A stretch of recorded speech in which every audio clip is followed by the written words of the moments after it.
আমার প্রশ্ন হলো, দীর্ঘদিন হলো বিয়ে করছি, বাচ্চা হচ্ছে না, কোরআন সুন্নাহর আলোকে কিছু আমল বলে দিবেন। যাদের বাচ্চা হচ্ছে না তাদের জন্য ইব্রাহিম আলাইহিস সালাম এবং জাকারিয়া আলাইহিস সালামের কয়েকটা দোয়া কোরআনে আল্লাহ বর্ণনা করেছে। নাম্বার 1, রব্বি হাবলি মিনাস সলিহিন, রব্বি হাবলি মিনাস সলিহিন। এমনকি যারা এখনো বিবাহ করেন তারা এখন থেকেই দোয়া করতে পারেন, রব্বি হাবলি মিনাস সলিহিন, আল্লাহ আমাকে নেক সন্তান দান করুন। 1।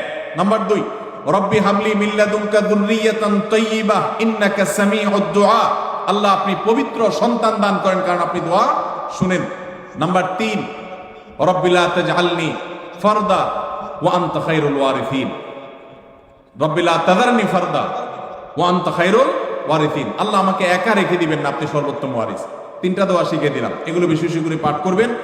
আর একটা জিনিস মাথায় রাখবেন, আল্লাহ যদি সন্তান নাও দেন, আল্লাহর এই ফয়সালা আমরা খুশি না নাখুশ? আল্লাহ যদি একটা সন্তান দেন আর বিকলাঙ্গ হয়, তার চাইতে না দিলে ভালো না খারাপ?